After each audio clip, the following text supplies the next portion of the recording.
Has most everyone got their desserts? Everybody got their desserts? Can't hear me? Can't hear me? Can't hear me? No. No. I tried. Okay.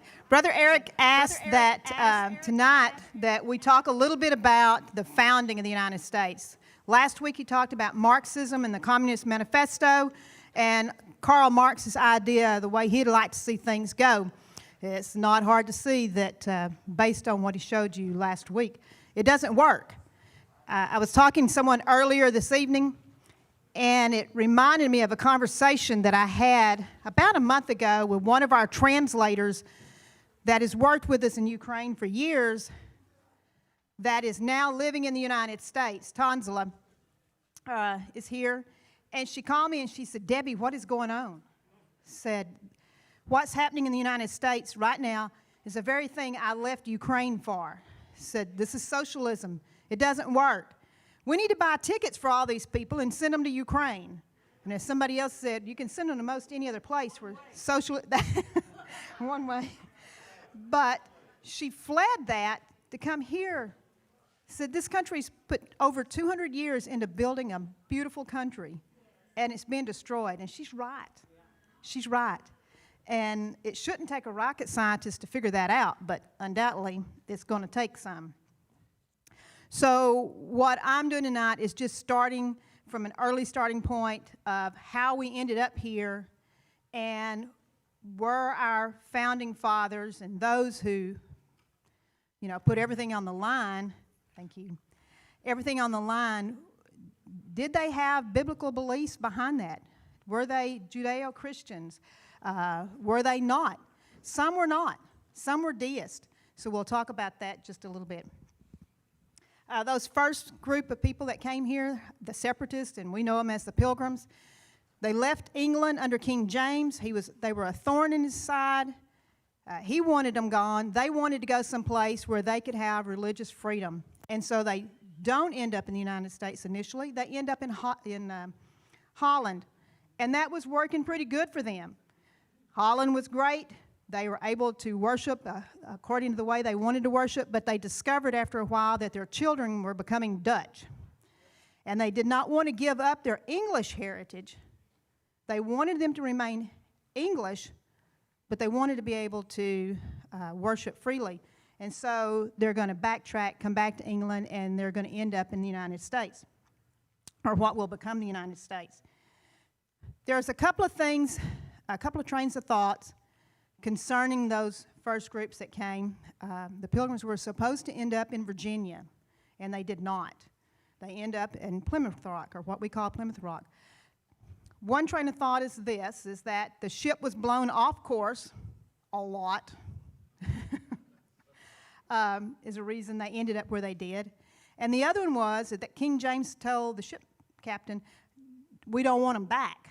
Take them somewhere else." They end up in the north in the dead of winter, the worst possible time that they could be, dropped off and left. And so we're going to lose a lot of those people, but those guys worked at it. They stayed in there and survived. And that's how we get our beginnings. King James was done. He does not want any more conflict. This doesn't end the conflict for him, but it does get one group of people out of the way. Before they got off of the Mayflower, they signed a compact, a political arrangement that said, we're going to work together. And these are the things you're going to have to do if we're going to survive. And so the Mayflower Compact created laws for the Pilgrims and non-Pilgrims because there was other people on that ship than just the Pilgrims. It was for the good of their new colony. It was a short document which established that the colonists would remain loyal subjects to the king despite their need for self-governance, and the colonists would create and enact laws, ordinances, acts, constitutions, and offices for the good of the colony, and they would abide by those laws. The colonists would create one society, and they'd work together to further it. The colonists would live in accordance with the Christian faith. So we hear a lot today about the United States is not a Christian nation, and we have varied way off the course. but our original foundings was based on that principle. There were those who came who fought for independence and established rules and laws that were not of the same faith, but they all believed that there was a creator, someone higher than the king, and that if they were going to succeed, they had to have the guidance and the presence of the Lord. John Winthrop wrote several years later, The City on a Hill. I know that I'm probably not telling you guys anything that you don't already know. This is history from back in the day before it is muddied with so many things that you can't say or can say and or what they want to put in now. But The City on a Hill takes place in 1630. That's in the Massachusetts Bay Colony. It was the model of a Christian charity, to do good, to be good, to follow God's word.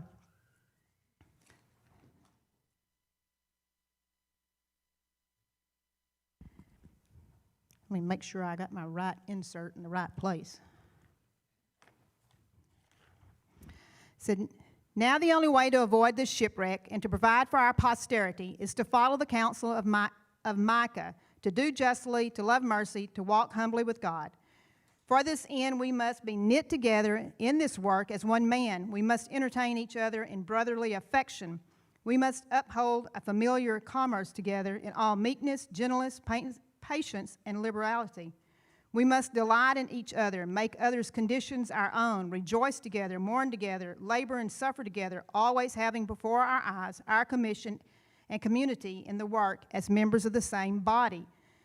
So shall we keep the unity of the Spirit in the bond of peace. The Lord will be our God and delight to dwell among us as his own people, and will command a blessing upon us in all our ways, so that we shall see much more of his wisdom, power, goodness, and truth than formerly we have been acquainted with. We shall find that the God of Israel is among us, when 10 of us shall be able to resist 1,000 of our enemies, when he shall make us a praise and glory that men shall say of succeeding plantations, may the Lord make it like that of New England. For we must consider that we shall be a city upon a hill. The eyes of all people are upon us, so that if we shall deal falsely with our God in his work, this work that we have undertaken, and so cause him to withdraw his present help from us, we shall be made a story and a byword through the world. All nations have had their eyes on the United States since its founding. They watched after the American Revolution to see if this thing was going to work. It was a new creature. They were watching us then, and they're watching us now. And the whole thing they want to see is that we fall. And so, without God, we will. Now then, let's fast forward out of that time period to the Revolution. The slogan at the time was no taxation without representation. How many have heard that before? No taxation without representation. That was the byword or byphrase of the time, but the colonists did not want any representation in England. Their numbers were so small that if they had representation in the House of Commons and the House of Lords, they would not have been able to pass any legislation to their benefit, and then they would be obligated to follow that legislation. So they cried no taxation without representation, but they didn't want any representation either. During the American Revolution, George Washington encouraged the declaration of days of prayer and fasting as a means of seeking divine assistance in perilous situations, and also supported the proclamation of days of thanksgiving to praise God for his help. He and his officers led church services during the French and Indian War because they had a lack of chaplains. During the American Revolution, he ensured that there were chaplains of various denominations to meet the spiritual needs of his soldiers. He also encouraged them to stop swearing and gambling, because he told them that it was unseemly for them to ask God's favor on their efforts if they were constantly going to be insulting him by their behavior. So this whole idea of our founding fathers and those who risked their lives, they constantly go back to the source of all wisdom and strength, and that was God.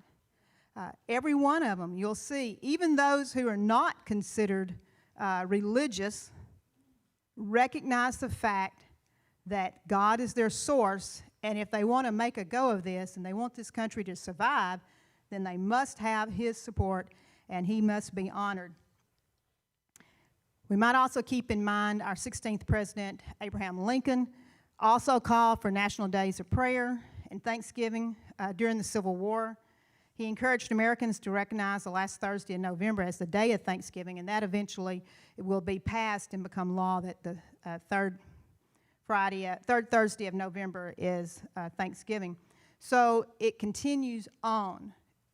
I used to tell my students in class that if all of our presidents had behaved like George Washington had, we wouldn't be having any issues today.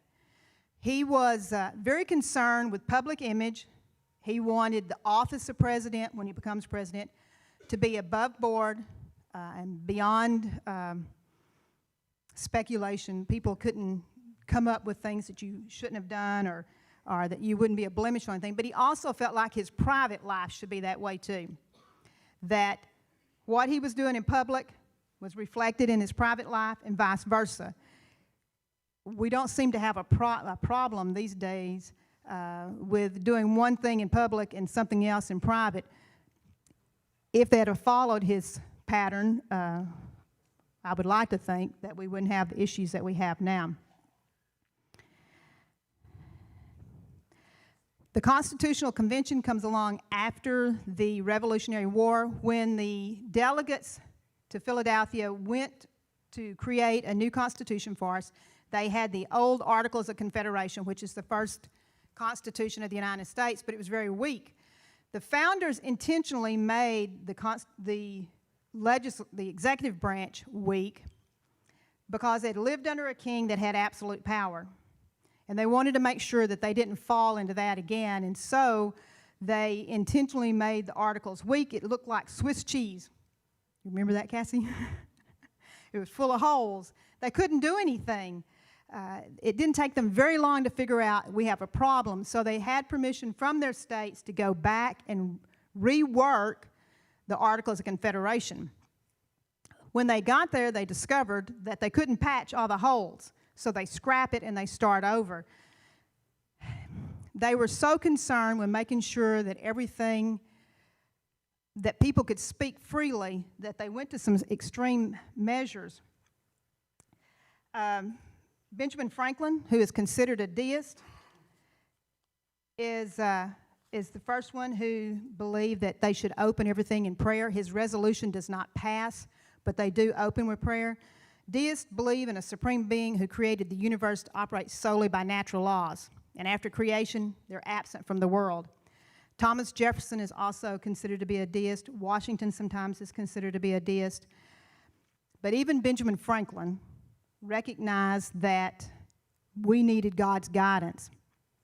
So they assemble in Philadelphia to work on the Articles of Confederation, rewrite a new constitution, and they don't want the average citizen, and more specifically the press, to get a hold of what they're doing.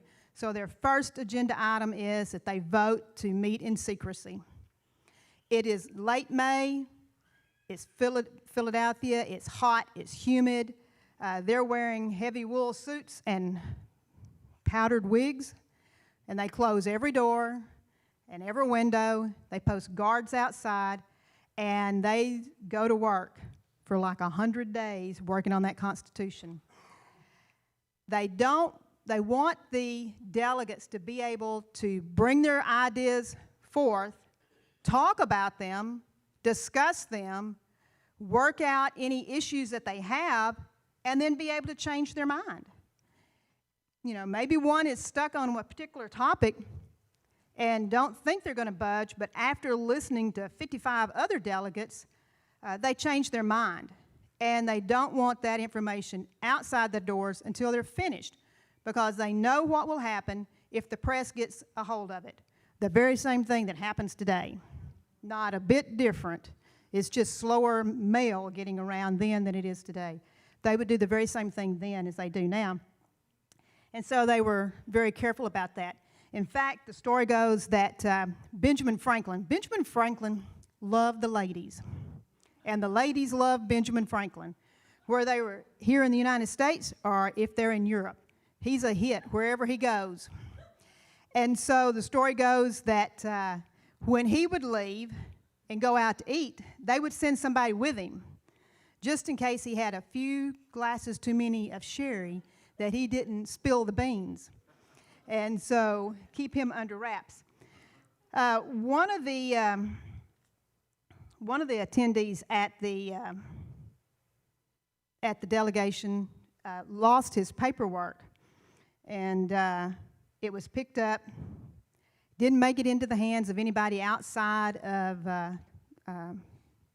Independence Hall, but Washington gave it back. The name of that person, we don't know who the name of the person was that lost their papers, but Washington handed it back to him and said, you know, you might keep these under wraps just a little bit better. And that's paraphrased, but he was kind with it. He no judgmental remarks, but that they need to really watch what they have. It doesn't take much. Wars and battles have been won and lost because a piece of information is dropped along the way and it makes it into the hands of the opposing groups.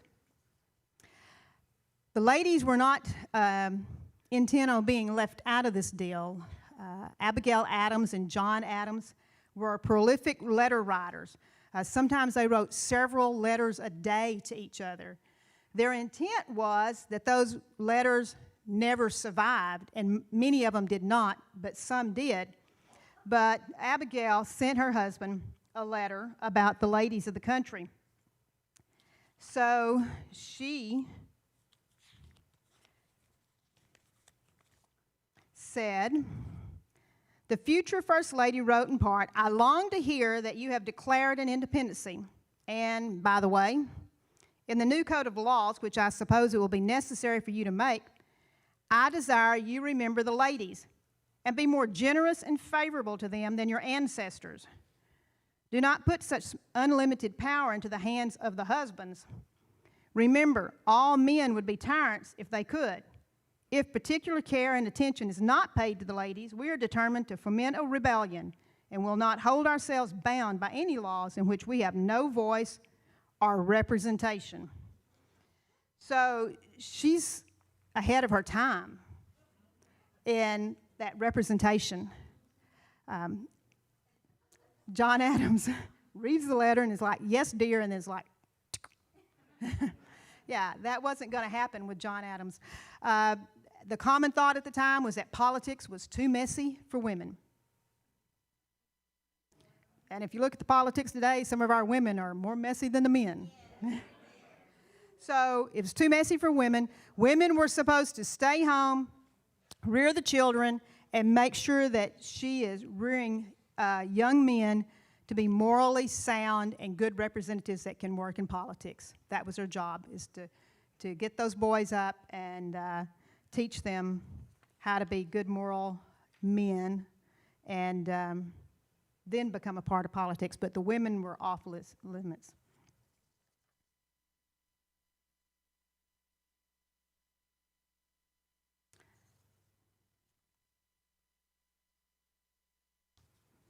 Y'all may get out of here real early.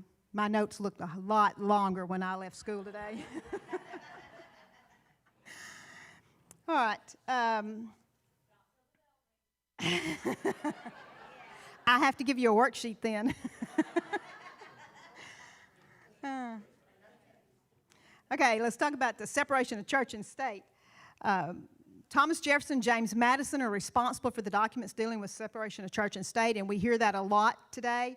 I did notice during this pandemic that the government has kind of switched agendas with that. They have been all on board for separation of church and state, especially when it comes to finances. At the time, they were still collecting taxes that the money went to a particular church, and Jefferson and Madison both realized that not everybody is of the same faith, and that to collect money from everybody in here would mean that we are leaving out other people and they're getting the results of your labor.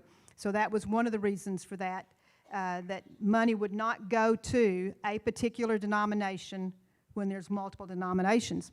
So churches today depend on their offering and tithes, which is fine.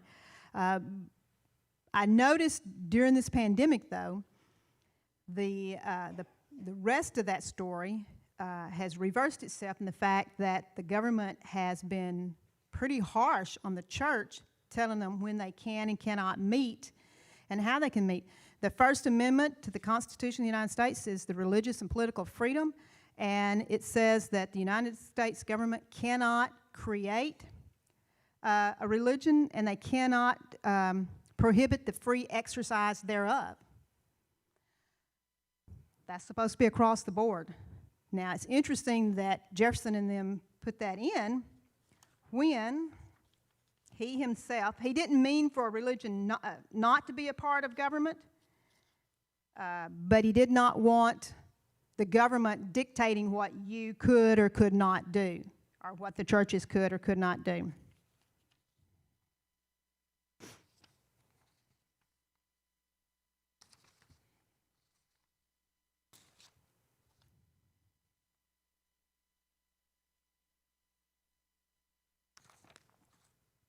The note says that the founders, above anything else, was pretty hard on this line of thought. It was the belief that a person's faith should not be intruded upon by government, and that religious doctrine should not be written into governance. James Madison was vigorously opposed to religious intrusions into civil affairs. In 1785, when the Commonwealth of Virginia considered passage of a bill establishing a provision for teachers of the Christian religion, Madison wrote his memorial and remonstrance against the religious assessment, in which he presented 15 reasons why government should not become involved in the support of any religion. So they're not separating religion from everything, but they don't want the government dictating what the churches can do and not do. The Establishment Clause separates church from state, but not religion from politics and public life. Individual citizens are free to bring their religious convictions to the public arena, but the government is prohibited from favoring one over the other, except for this year, when they were really good about telling us you can meet or you can't meet. In fact, I think it's Utah that is still in conflict, and the Supreme Court has upheld the law in Utah that you can't have more than 50 people at your service, not 50% of your occupancy, but 50 people. And they took that to court, and they lost. The state won, the people lost, the church lost. So they're still at that 50 number. I don't know. It's a direct, it says Supreme Court, yeah. So I don't know. We have to take a long look at that. They had, after Jefferson, well, before he was inaugurated, but while he was vice president, he opened up the Capitol for church. The United States Capitol regularly served as a church building, a practice that began even before Congress officially moved into the building, and it lasted well after the Civil War. The approval of the Capitol for church was given by both the House and the Senate, with House approval being given by the Speaker of the House and Senate approval being given by the President of the Senate. Interestingly, Jefferson's approval came while he was still, like I said, the Vice President. The city of Washington on June 19th is, they make a declaration that it's with pleasure that they discover the rising consequences of our infant city. Public worship is now regularly administered at the Capitol every Sunday morning at 11 o'clock by the Reverend Mr. Ralph. Jefferson attended church at the Capitol while he was vice president. He also did that throughout his presidency. The first Capitol church service that Jefferson attended as president was a service preached by Jefferson's friend. That's in 1802. Jefferson attended that Capitol church services just 2 days after he penned his famous letter containing the wall of separation between church and state. So you can't say that he didn't intend for religion and government to not coexist when he's having church services in the Capitol itself and attending. He's not the only president. That goes on for several years into the early 1800s that they're still having church at the Capitol. They're just making sure that the government can't dictate what you're doing. That's what they had escaped from England.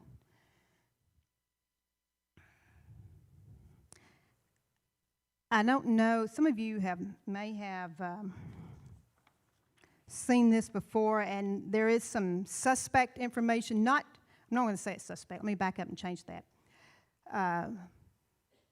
This is what is believed happened to those 56 signers of the Declaration of Independence.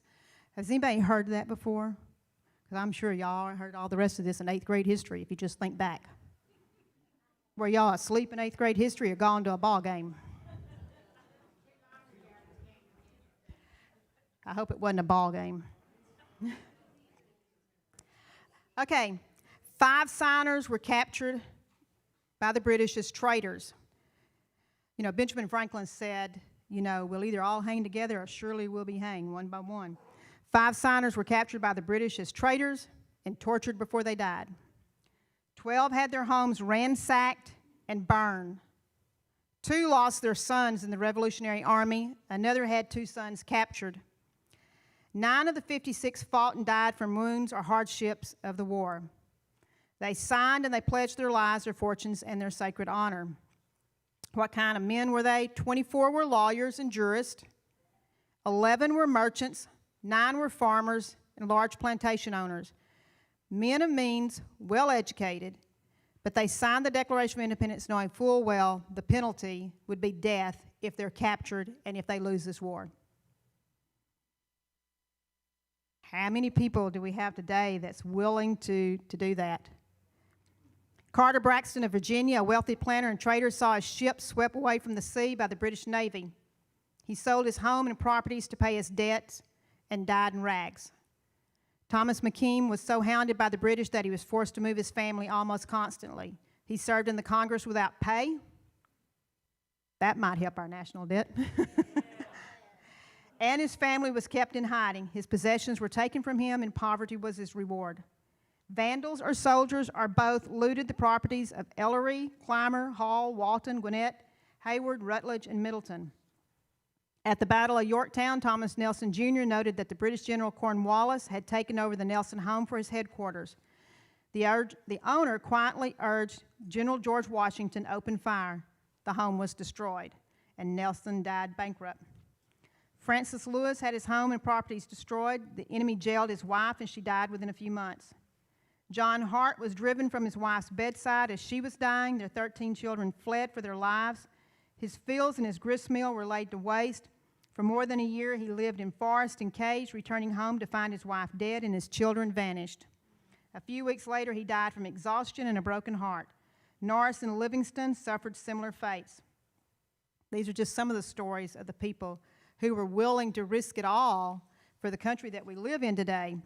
It kind of behooves me that so many people in this country today are willing to let it slip through our fingers. We've had a good taste of what socialism is going to be like. And unless we as Christians, like Brother Eric said last week, get up off a happy and do our part, it can slip through our fingers. It doesn't work. Wherever you're at, it doesn't work. We've gone to Ukraine. I've been fortunate to make 20 trips, and we're planning to go next year. So those of you that have not been that need to go, need to be talking to me. But you can see what it has done. During the 70 years under Stalin, Stalin and some of the presidents since then, the kids in school were told every day, and they had to recite this 3 times a day, 3 times each day, there is no God, there is no God, there is no God. It's drilled into them because their God was the president of that country. There was no hope. That was their whole thing. Get rid of their hope so that they only have the president of that country to look to. They weren't allowed to wear any kind of Christian jewelry or insignia of any kind to school. On Easter, and other Christian holidays, you would find the teachers at the churches to see which one of their students were coming in. And then they're penalized when they get back to school after that holiday. I know of a girl that forgot and was scared to death that she had on a necklace with a cross. She slipped it into her shoe, hoping that she wouldn't get caught until she could get out of that school and back home. They didn't have, they were beaten down. They didn't have anything. It was a hard life for them. We have more here. We have our problems, but our country's better than any place that you can go to. We have more rights and privileges if we don't lose them. And Benjamin Franklin said that when he was asked, what do we have, a republic or what? He said, we have a republic if you can hang on to it. We have a republic if we can hang on to it, which means that we have to do something. Those 56 signers and countless others that served in the American Revolution did something. They took those chances. The median age in the 18th century was 16 years old. The signers of the Declaration ranged in age from 26 to 81. They got out there. Benjamin Franklin's the oldest person of the Declaration, of the Constitution, Convention, and all the things that's going on. Spent most of his time in Europe trying to bring more people, more countries in on our side to help us in this war. They were willing to risk it all. How much are we willing to risk? How much do we have to lose?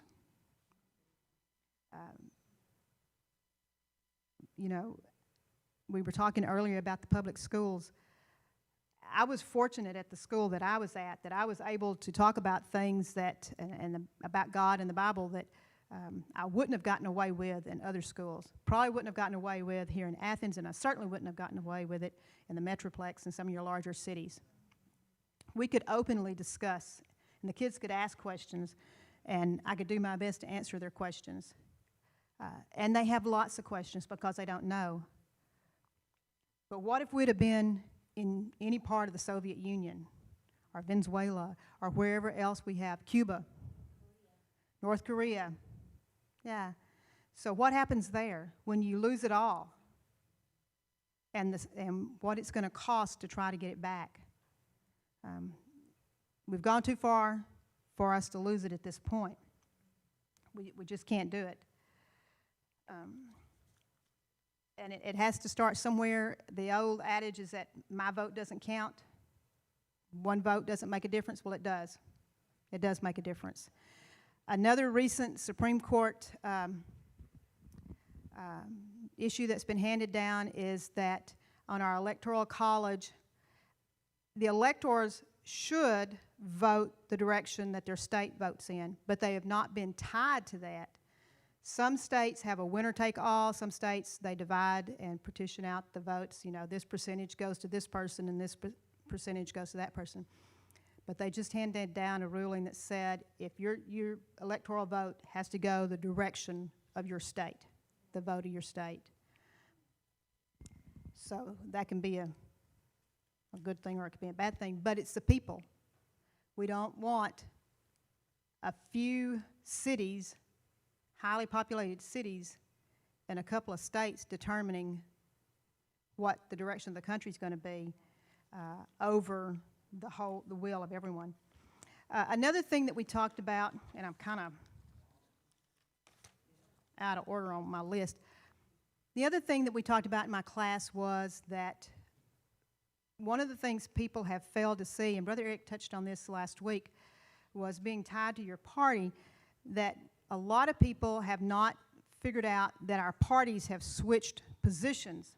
It's been a slow change, a 40-plus years change, that today's Democratic Party is yesterday's Republican Party, and today's Republican Party is yesterday's Democratic Party. They've changed roles, and people haven't watched because it's been a slow turn. Slow turn. So, and I've had family members who said, my daddy voted this way, my granddaddy voted this way. That's not the same party. That party's gone. It's not there. And so, but it's been such a slow move until they have missed it. Another thing I wanted to touch on, dealing with the Constitution, the founders were, they believed that in order for a person to commit to the country when they're talking about the office of the president, was that it needed to be a natural-born citizen, because you have more of a stake. Your interest is higher if you are a citizen of the United States than if you are an immigrant in from the United States. Currently, people are divided on what the founders intended with that. And I'm not real sure why they're divided, because I think the Constitution is very clear. It specifically says that you are to be a natural-born citizen unless you were living in the United States at the time of the adoption of the Constitution. 4 of our signers on the Declaration were born in Ireland. Most of the people in the United States at the time of the Constitution were of foreign birth. There was, we didn't have a high enough population at that time for them all to be born here. The only exception to someone becoming president of the United States was someone at that time that was not born here. Now, today, we have groups that are divided that says, so long as one parent was born here, they're eligible. Yeah. And that was one of the arguments that was made over President Obama. It wouldn't have mattered if he was or he was not born here, because his mother was. And so, therefore, he is eligible to run for president. So, I don't know what your thoughts are on that. I don't think it's that difficult to figure out. Natural born means born here, not born somewhere else. Yeah, it means born here. All right, just a few interesting facts about the Constitution. The United States Constitution has 4,400 words. It's the oldest and the shortest written constitution of any major government in the world. They got to the point. They didn't dilly around. A proclamation by George Washington and a congressional resolution established the first National Thanksgiving Day on November 26, 1789.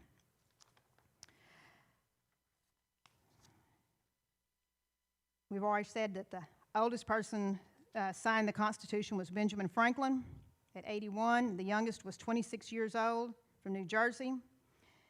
It took the founders 100 days to actually pen the Constitution, and they worked from 10 in the morning till 3 in the afternoon, 6 days a week. 10 in the morning and 3 in the afternoon in a hot wool suit with a closed-in building is long enough. No AC. No AC. James Madison is called the father of the Constitution. He's the only delegate that was there for every session. He took detailed notes of the various discussions and debates that took place during the convention. The journal that he kept during the Constitutional Convention was kept a secret until after he died. It, along with other papers, was purchased by the government in 1837 at a price of $30,000, I'm sorry, which equates to $629,000 today. That seems like kind of like a low number. And the median age at that time is 16. That's pretty young. The life expectancy wasn't as long then as it is now.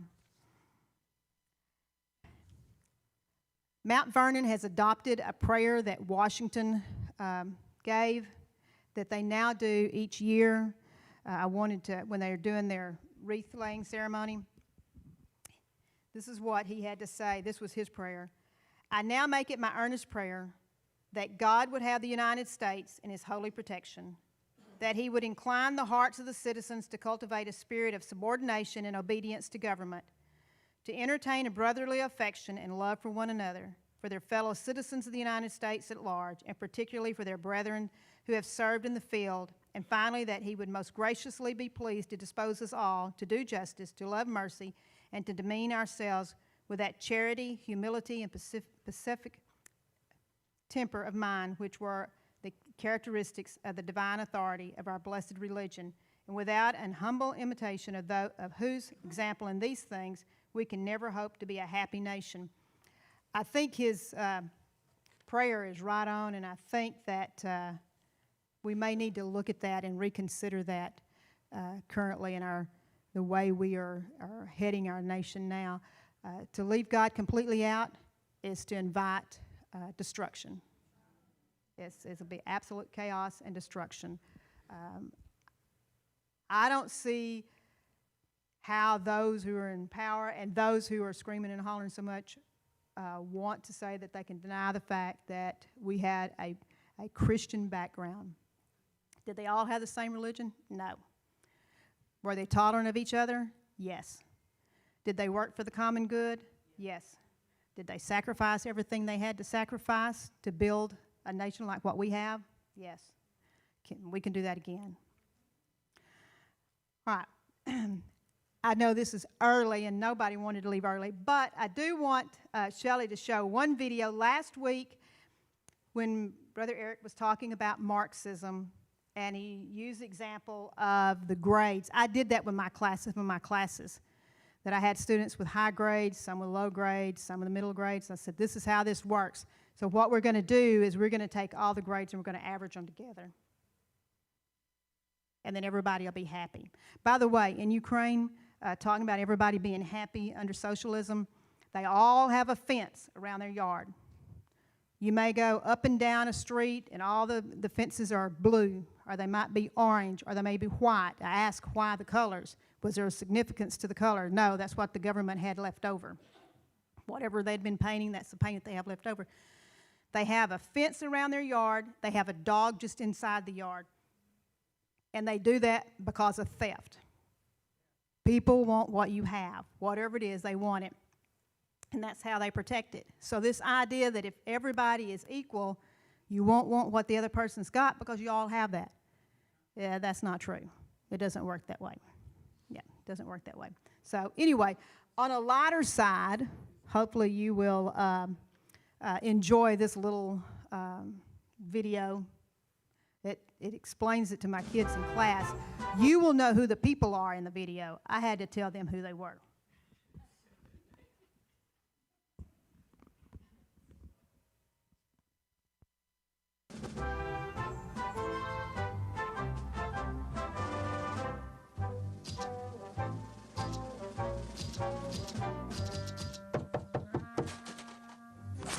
Hello, I'm from the government and I'm here to help. Well, I am the government, and I'm really busy now. You have no idea how hard it is to be president. I always like to say, politics is not a bad profession. If you succeed, there are many rewards. If you disgrace yourself, you can always write a book. So, what you doing here? I'm redistributing the wealth. I learned in school spreading the wealth is good for everyone. Well, I learned from real life that it's not. What about the guy you're taking money from? Okay, so it's good for 75% of the people. Isn't taking money from one person to make 3 others happy a good thing? No, it's a very bad thing. In fact, there's a word for it. It's called theft. But it will better the lives of 3/4 of the people. Actually, it will make life worse for 100% of the people. And we call that socialism. I can't stand how all you conservatives say socialism, like it's a dirty word. That's funny. I feel the same way about how you liberals use the word capitalism. How about giving me 5 minutes and let me tell you a story, Jelly Bean? No thanks. I'm good. Well, they're mine and I'm happy to share some. That's all right, Ron. As I see it, I'm already entitled to at least half of them. That's a good one. Not long ago, there was a college professor in Texas, and he... Oh, can you make it Southern Methodist? I'm gonna have me a presidential library there one day. Sure. Yeah, right. When I'm president, I'm gonna have the biggest presidential library in history. Yeah, because yours is going to be the only one with an adults-only section. Oh, gosh. I just cracked myself up.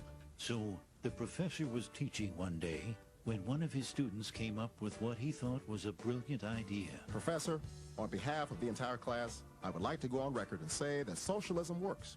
It gets rid of the upper and lower class. No one is rich and no one is poor. We would all work hard and we would share everything. Oh, man. Yeah, go us.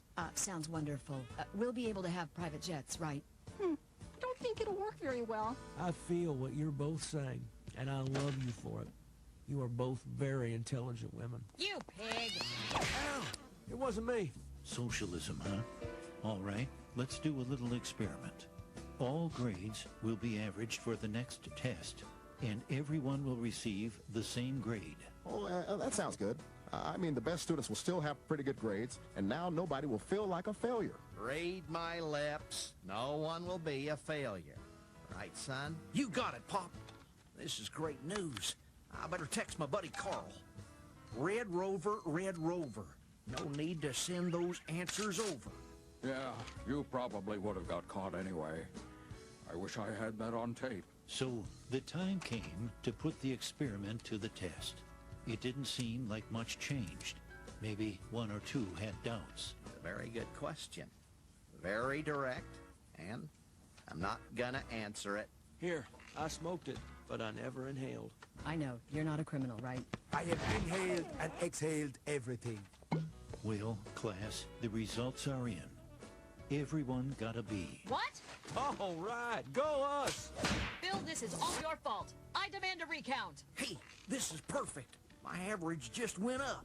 No child left behind, right? What are you doing? I'm very The confused. students who had studied hard were upset, while the students who had studied very little were happy. But when the next test rolled around, the students who had studied little studied even less.